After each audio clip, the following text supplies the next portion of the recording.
हरियाणा की 59 साल की पॉलिटिक्स में अगर किसी को सबसे ज़्यादा रंगरूट मंत्रिमंडल मिला है तो वो नायब सैनी हैं। नायब सैनी के मंत्रिमंडल में 80% पहली बार मंत्री बनने वाले नेता हैं। ऐसे में इस रंगरूट मंत्रिमंडल के जरिए पूरी परफॉर्मेंस देना उनके लिए भी बेहद चुनौतीपूर्ण है। नायब सैनी जहां अपने एंड के ऊपर पूरी परफॉर्मेंस देते हुए पॉजिटिव पॉलिटिक्स के जरिए अपने आप को 10 में से 10 नंबर दिलाने के लिए हर मुमकिन प्रयास कर रहे हैं, वहीं पर उनके मंत्रिमंडल को लेकर ऐसा हरगिज नहीं है। उनके मंत्रिमंडल के 80% मंत्रियों के ऊपर सवालिया निशान लग रहे हैं, उनकी परफॉर्मेंस वालों के घेरे में है और वो रेड जोन में चल रहे हैं और ऐसे मंत्रियों की अगले कुछ समय में छुट्टी होने के पक्के आसार नजर आ रहे हैं। नमस्कार, मैं हूं कुलदीप सुरन। आज हम खरी खरी न्यूज़ में चर्चा करेंगे नायब सैनी के उन मंत्रियों के बारे में जो इसमें रेड जोन में चल रहे हैं, जिनके ऊपर खतरे की तलवार लटक रही है और जिनकी छुट्टी अगले कुछ समय में हो सकती है।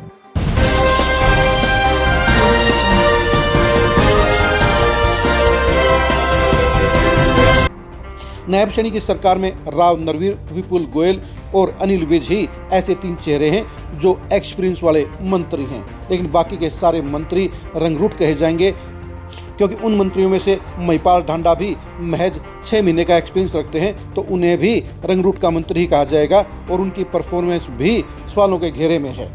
नायब सैनी के मंत्रियों के लिए सबसे बड़ी दिक्कत यह है कि उनके लिए भविष्य सुरक्षित नहीं है क्योंकि उनकी परफॉर्मेंस की लगातार निगरानी हो रही है।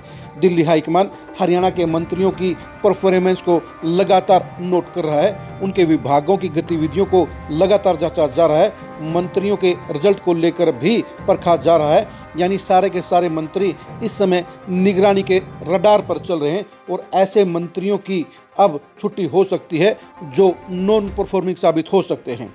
नायब सैनी के आधा दर्जन से ज़्यादा मंत्री ऐसे हैं जिनके ऊपर खतरे की तलवार लटकती हुई नजर आ रही है क्योंकि वो 8 महीनों में ऐसी परफॉर्मेंस नहीं दे पाए हैं जो उनकी कुर्सी को बचाने के लिए ज़रूरी है। दिल्ली से संकेत मिल रहे हैं कि सरकार के 1 साल पूरे होने पर नायब सैनी के मंत्रिमंडल में बड़ा फेरबदल हो सकता है। उन मंत्रियों की छुट्टी हो सकती है जो परफॉर्मेंस के मामले में फेल चल रहे हैं और ये सच्चाई है कि नायब सैनी के अधिकांश रंगरूट मंत्री इस समय परफॉर्मेंस के मामले में ढीले चल रहे हैं। उनकी गिनती परफॉर्मेंस वाले मंत्रियों में नहीं है बल्कि उनकी गिनती फेल मंत्रियों की सूची में हो रही है। ऐसे मंत्री जो अपने विभागों में परफॉर्मेंस नहीं दे रहे हैं उनकी छुट्टी हो सकती है क्योंकि 2029 की तैयारी के लिए बीजेपी हाईकमान अभी से एक्टिव हो चुका है और हरियाणा में अभी से प्लानिंग का दौर शुरू हो चुका है। जो नेता मंत्री बनाए गए हैं उनकी परफॉर्मेंस लगातार काउंट हो रही है और लगभग 9 महीने की सरकार में उन मंत्रियों के बारे में रेड लाइन की रिपोर्ट पहुंच रही है जो अपनी कसौटी पर खरे नहीं उतरे हैं। यानी मंत्री बनाए जाने के बावजूद वो अभी तक अपने आप को कामकाज के मामले में, परफॉर्मेंस के मामले में पास नहीं करवा पाए हैं। बीजेपी हाईकमान का साफ मानना है कि जो मंत्री परफॉर्मेंस के बेस पर अव्वल रहेंगे उनको ही आगे कंटिन्यू रखा जाएगा और जो मंत्री अपनी परफॉर्मेंस में लापरवाह हो रहे हैं, अपनी परफॉर्मेंस में फेल हो रहे हैं और जो अपने विभागों में जोरदार परफॉर्मेंस नहीं दे रहे हैं उनकी छुट्टी कर दी जाएगी। बीजेपी के लिए वैसे दिक्कत इस बात की भी है कि अगर आधा दर्जन मंत्रियों की छुट्टी की जाती है तो उनके पास विकल्प भी ना के बराबर हैं क्योंकि बीजेपी की इस बार की सरकार में जिस तरह से अभी रंगरूट मंत्री मजबूरी में बनाए गए हैं उसी तरह से बाकी के विधायकों में भी 70% ऐसे विधायक हैं जो पहली बार विधायक चुनकर आए हैं। ऐसे में बीजेपी हाईकमान के लिए रिप्लेसमेंट भी बड़ी चुनौती होगी।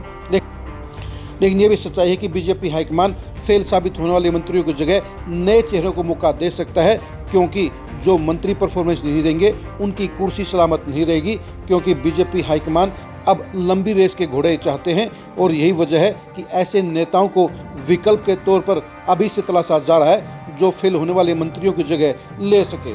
नायब सैनी इस मामले में इंटरफेयर बिल्कुल नहीं करेंगे क्योंकि नायब सैनी भी चाहते हैं कि उनकी सरकार धड़ल्ले से चले। नायब सैनी भी परफॉर्मेंस देने वाले मंत्री चाहते हैं। नायब सैनी 2 तरह के मंत्रियों के खिलाफ हैं। एक मंत्री वो हैं जो अपने विभागों में नायब सैनी की इंटरफेयरेंस को पसंद नहीं करते हैं। इनमें अनिल विज के अलावा राव नरवीर भी शामिल हैं। इस सूची में विपुल गोयल भी शामिल हैं। इनमें से राव नरवीर की कुर्सी जाने के आसार ज़्यादा नजर आते हैं क्योंकि उनका बर्ताव और उनकी परफॉर्मेंस दोनों ही डाउन चल रही हैं।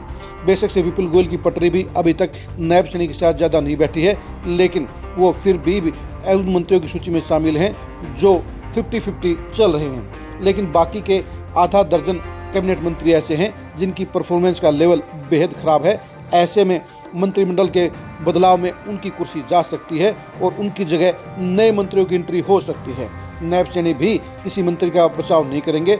उनका भी साफ तौर पर कहना है कि जो मंत्री परफॉर्मेंस देंगे वही उनकी टीम में शामिल रहेंगे और जो मंत्री परफॉर्मेंस में फेल रहेंगे, हाईकमान उनको हटाने का फैसला लेता है तो उनकी तरफ से कोई आपत्ति नहीं होगी। यानी आधा दर्जन मंत्रियों को सचेत हो जाना चाहिए। उनके पास महज अब 3 महीने ही बचे हैं। 3 महीने में अगर उन्होंने अपनी परफॉर्मेंस नहीं सुधारी तो उनकी छुट्टी पक्की हो जाएगी, क्योंकि वो रेड लाइन के अंदर चल रहे हैं। उनके ऊपर खतरे के बादल मंडरा रहे हैं और उनकी कुर्सी जाने के आसार ज़्यादा हो गए हैं। अगर उन्होंने अपनी परफॉर्मेंस का लेवल ऊपर नहीं किया तो फिर नायब सैनी भी उनको नहीं बचाएंगे और बीजेपी का हाई कमान भी उनकी कुर्सी को छीनने का फैसला ले लेगा, उनकी जगह नए चेहरे को मौका दे देगा।